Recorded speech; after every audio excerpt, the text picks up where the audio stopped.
নমস্কার, কেমন আছেন সবাই? প্রবাসে ঘরকন্যা একটি ভ্লগে আপনাদের স্বাগত জানাই। আজ শনিবার, সকাল এখন 8টা। গতকাল আমরা দীঘায় এসেছি, এ তো আপনারা জানেনই। আর সকাল সকাল মা এই যে জগন্নাথ দেবে পুজো দিয়ে চলে এলো। প্রসাদের বাক্সটা দেখতেই তো মনটা একদম খুশি হয়ে গেল। কতদিন পর গজা প্রসাদ। আগে যখন পাড়া প্রতিবেশী বা আত্মীয় স্বজন কেউ পুরীতে যেতেন, অপেক্ষায় থাকতাম কবে উনি ফেরত আসবেন। ফেরত এলেই ওই যে পুরী থেকে খাজা নিয়ে আসবেন। সকাল এখন প্রায় 9:30। এসেছি আমরা জল খাবার খেতে। আজকে আমাদের জল খাবারে আছে গরম গরম আলু পরোটা আর টক দই। জল খাবার খেয়েই বাচ্চারা চলে যাবে দাদুর সঙ্গে সমুদ্র স্নানে, আমরা একটু পরে যাব। চলুন, তৈরি হয়ে গেছি সকলে, যাচ্ছি এবার সমুদ্রে স্নানের জন্য। 2022-এ যখন এসেছিলাম তখন সেই সমুদ্রে স্নান করেছিলাম, তারপর থেকে আর করা হয়নি। সমুদ্রে গেছি অনেকবারই, কিন্তু স্নান করার হয়নি। তবে এবার তো করব। বাচ্চাদেরকে নিয়ে ভাই, বাবা, বোন ওরা সবাই চলে গেছে। আমি, মিতুন আর মা একটু পরে বেরাচ্ছি। শেষমেশ তুই আমায় টুপি পরিয়ে দিলি মিতুন। মিতুন তুই শেষমেশ সবাইকে ছেড়ে দিয়ে বড়দিকেই টুপি পরালি। বোঝো বোঝো।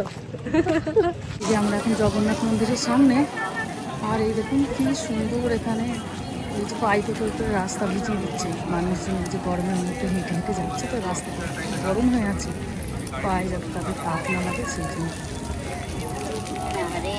চানে যাচ্ছি গো।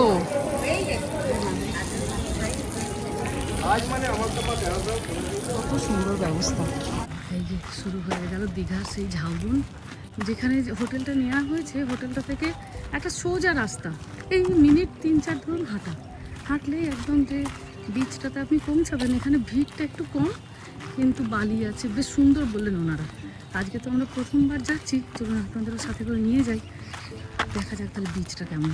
আর মিনিট 2-এর হাঁটা পথ, ওই যে সামনে সমুদ্র দেখা যাচ্ছে। অনেকেই কমেন্টে জিজ্ঞাসা করেছেন যে দিদি তোমরা যে হোটেলটাতে আছো, হোটেলটার নাম কি আর রুম ভাড়া কীরকম কি পড়লো। আমরা যে হোটেলটিতে এবার আছি, হোটেলটার নাম হচ্ছে হোটেল যশোদা। রুম ভাড়া বেশ অনেকটাই কম জানেন। এটা আমার বাবার বন্ধু একজন সাজেস্ট করেছিলেন।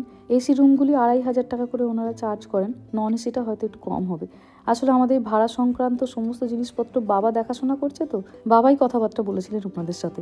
আমি বরঞ্চ ওনাদের ফোন নাম্বারটা এখানে স্ক্রিনে দিয়ে দেবো, যদি আপনাদের মনে হয় আপনারা ফোন করে একবারটি জিজ্ঞাসা করে নিতে পারেন। হোটেল থেকে এই বিচটি আসতে 5 মিনিট মতো হাঁটতে লাগলো। এটা ওল্ড দীঘা আর নিউ দীঘার মাঝে একটি বিচ। ভিড়টা এখানে তুলনামূলক একটু কম, তবে নামার জন্য ভীষণ সুন্দর সিঁড়ি, রেলিং সব কিছু করা আছে। কাল সন্ধেবেলায় সমুদ্রটাকে দেখার পর থেকেই মনে হচ্ছিল কতক্ষণে নামবো। সেই বিশাল বিশাল দীঘার সমুদ্রের তরে বোল্ডারগুলো কি ভালো লাগছে দেখতে, দেখুন। তবে একটু ধীরে সুস্থে এখানটায় যেতে হবে। একটা জিনিস আমি যখনই দীঘা আসি লক্ষ্য করি, দীঘা কিন্তু কখনো খালি থাকে না। আমি যখনই আসি তখন দেখি কত লোকজন সব সময়। তোমার হেল্প করছে ভাবো।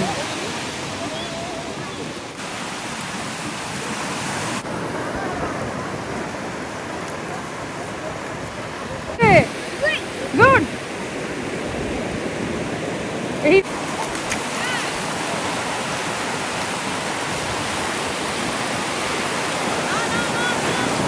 পাচ্ছেন মানে একটু বড় করে, এই যে নিউ দীঘাটা হচ্ছে ওইটা, আর এটা ঠিক মাঝখানে। আবার ওই দিকটা আপনি যদি চলে যান, ওই দিকটা হচ্ছে ওল্ড। কি জোরে আসছে।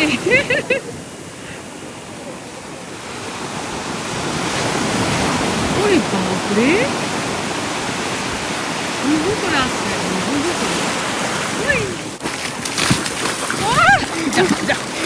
হ্যাঁ, দুজনে ঢাকাঢুকি দিয়ে দুই সুন্দরী বসে আছে, শাশুড়ি আর বৌমা। কেউ নোনা জল গায়ে লাগাবে না। মা আসলে একবার পুরীতে গিয়ে হাঁটু ভেঙে ফেলেছিল, তারপর থেকে মা আর সমুদ্রে নামে না। আর মিথুনও আবার সমুদ্রকে খুব ভয় পায়। চলুন এবার বাড়ি নিয়ে যাই। 2-2.5 ঘন্টা হয়ে গেল এই সমুদ্রের জলে, আঙুলগুলো কেমন হয়ে গেছে আমার। বাবা আগে চলে এসেছিল, দরজাটা তাই খুলে দিয়েছে। রুম সার্ভিস থেকে এসে তাই ওনারা ঘরদোরগুলো পরিষ্কার করে দিয়েছে। আজকে আমরা এখানে এই যে পাশেই যে জগন্নাথ দেবের মন্দির আছে, মন্দিরের ভোগ খেতে যাচ্ছি। এত কাছে মন্দির, একটু ভোগ না খেয়ে গেলে হয় বলুন? তো ওই জন্য আজকে সবাই ভোগ খাবো।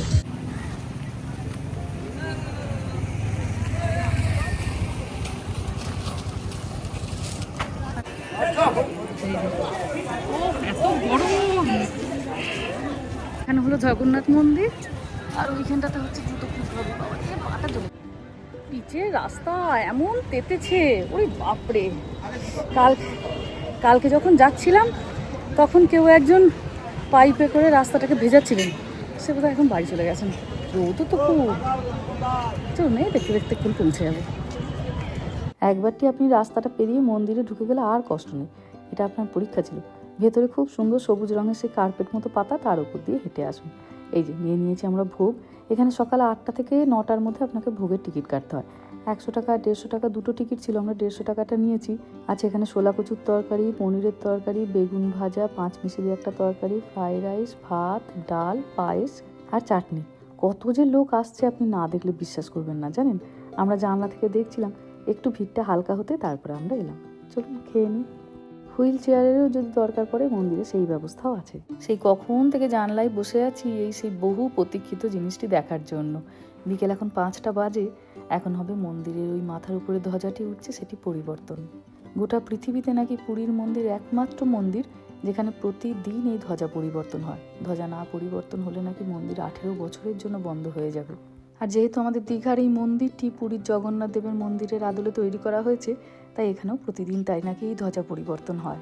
কি পরিমাণে মনে ভক্তির জোর থাকলে একজন মানুষ ওই অত উঁচুতে উঠে এই ধ্বজা পরিবর্তন করতে পারে বলুন।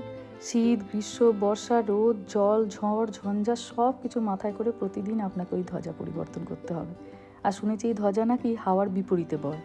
ভাবলেই যেন গা কাঁটা দিয়ে দিচ্ছে বলুন। ঝড় আমরা বাইরে বেরাতেও ভয় পাই, আর এনারা ওই অত উঁচুতে উঠে ধ্বজা পরিবর্তন করে। মন্দির দর্শন এবার মনে হলো পূর্ণ হলো। আর আপনাদের সঙ্গেও ভাগ করে নিতে পেরে মনটা ভারী আনন্দ হচ্ছে।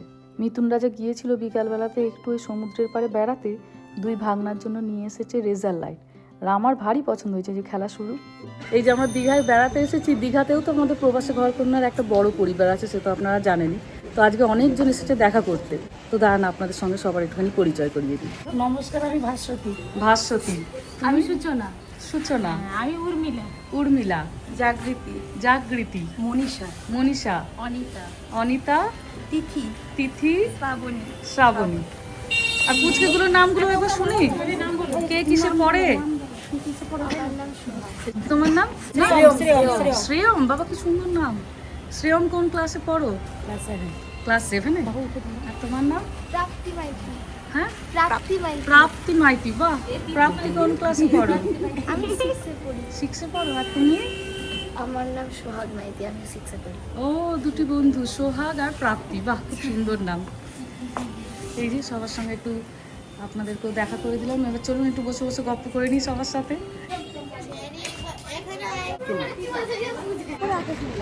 এই যে সন্ধ্যাবেলাতে বেরিয়েছে এবার 3 জনে। এত সমুদ্রের পাড়ে এলে হাঁটাহাঁটিও যেমন হয়, খিদেও তেমন পায়, আর ঘুমও তেমন হয়। সেই দুপুরবেলাতে সবাই মিলে সংসার পাতি গুছিয়ে শুয়ে পড়লাম, আর দেখুন ঘুম থেকে উঠতে একটু সুন্দর লাগে। একদম সবার মন যেন সমুদ্রের হাওয়া খেয়ে যেন ফুরফুরে হয়ে যাচ্ছে, এরকম অবস্থা। একটুখানি বেরিয়েছি, আশপাশটা একটু ঘুরবো, ঘুরে তারপরে আপনাদের নিয়ে যাব আজকে আর একবারটি মন্দির দেখাতে। রাত্রিবেলায় মন্দিরটা কেমন লাগে একবার আপনাদের দেখাবো না, কিন্তু আমি তো এখন ঢুকতে পারছি না। ভাই গিয়ে ভেতরে গিয়ে একবারটি আপনাদের জন্য ভিডিওটা তুলে আনবে। এবার মন্দির আপনারাও যেভাবে দেখবেন আমিও সেইভাবে, সবাই স্ক্রিনে। মন্দিরের উল্টো দিকে আছে জুতো রাখার জায়গা, সেখানে সবাই জুতো রেখে এলাম, দিয়ে এবার মন্দিরে চলুন প্রবেশ করি। মন্দিরে ঢুকতেই মা দিকে এখানে বেশ কয়েকটি কল রাখা আছে, চাইলে আপনি মন্দিরে হাত পা ধুয়ে তবে প্রবেশ করতে পারেন। আর এই যে সামনেই দেখছেন একটি কালো রঙের স্তম্ভ রাখা আছে, এটি হচ্ছে অরুণ স্তম্ভ। পুরীর মন্দিরের সামনেও নাকি এটা রাখা আছে, তারই আদলেই তো তৈরি করা হয়েছে এটি। সবাই এখানে কয়েন দিচ্ছেন, বিশ্বাস তাদের মনোবাসনা পূর্ণ হবে। আর মন্দিরটা একবারটি রাতের আলোতে লাগছে দেখুন। এটি হলো মন্দিরের প্রবেশদ্বার। মানুষজন তাড়াতাড়ি করে যাচ্ছেন, একটু পরেই মন্দির বন্ধ হয়ে যাবে। বাইরে থেকেও লাগছে অসম্ভব সুন্দর। আর এই মন্দির দেখতে দেখতে আমি সবাইকে হারিয়েও ফেলেছি জানেন। তবে ভয়ের তেমন কোনো কারণ নেই, মন্দিরের গায়েই তো একদম হোটেলটা। যদি একান্তই খুঁজে না পাই তখন হোটেলের লবিতে গিয়ে বসবো। অপূর্ব সুন্দর তৈরি করেছে, এত সুন্দর দর্শন হলো। জানি না স্ক্রিনে কতটা ভালো লাগছে না লাগছে, কিন্তু দীঘা যদি একবার আসেন অবশ্যই মন্দিরটা যেন একদম মিস করবেন না। একবার যাকে বলে অন্তরটা জুড়িয়ে যাওয়া, মনটা খুশি হয়ে যাওয়ার মতো। এত সুন্দর করেছে, এত সুন্দর করেছে, এখান থেকে ইচ্ছা হবে না আপনি বাড়ি ফিরবেন। ভীষণ সুন্দর, যে দিকটা তাকাবেন সেই দিকটাই যেন আপনার মনে হবে মুগ্ধ হয়ে যাচ্ছে। খুব সুন্দর বসা গেছে, খুব সুন্দর। সন্ধ্যা এখন 8টা, মন্দির বন্ধ হয়ে গেছে। বেরাবার সময়, বেরাবার আগে মন্দিরটাকে আরেকবারটি 2 চোখ ভরে ভালো করে দেখে নিই, আর সুন্দর করে একটু ছবি তুলে নিয়ে যাই আপনাদের মানিকদা আর মেহার জন্য। পরের বার যখন আসবো অবশ্যই ওদেরকে একবারটি নিয়ে আসবো। এত বড় মন্দিরটা আমি হারিয়ে গেছি, আর আমার তো এখানে এসে মোবাইলে কোনো কানেকশন থাকে না। ফাইনালি আমি বড়দিকে পেয়ে গেছি। আমি গোটা মন্দির জুড়ে খুঁজছিস তুই না? আমারও মনে হচ্ছে। আমাকে সিকিউরিটিতে যিনি ছিলেন উনিও বললেন যে আপনি বোধহয় পরিবার থেকে ছুট হয়ে গেছেন, আপনাকে খুঁজে। আমি হ্যাঁ সে গেছি, কিন্তু হারিয়ে যাওয়ার মতো ভয় নেই। তো তারপর এই যে খুঁজে পেয়ে গেছি। চলুন এবার ধীরে সুস্থে বাড়ি পৌঁছাই। তোর ছেলে কি টেনশন করছে, আমার মাকে কল করো, মা কই মা কই। ভাবছো মা হারিয়ে গেছে। তুই ভয় পাচ্ছিলিস? খুব সুন্দর ঘুরলাম, খুব সুন্দর। চলবে না তো মা কই? গানি মিনিট সঙ্গে শেয়ার করো না, শেয়ারিং।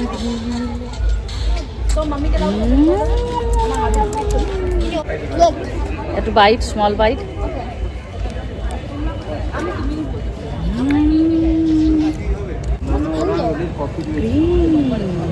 ম্যাঙ্গো কি ভালো খেতে আইসক্রিমটা। দুদিকে দুজন আইসক্রিম নিয়ে বসে আছে।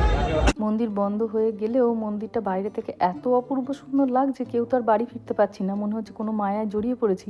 ওই জন্য জগন্নাথ দেব খানিকটা বৃষ্টি দিয়ে দিয়েছে যে যা তো এবার বাড়ি যা, সকালবেলা আবার তোদের সঙ্গে দেখা হবে।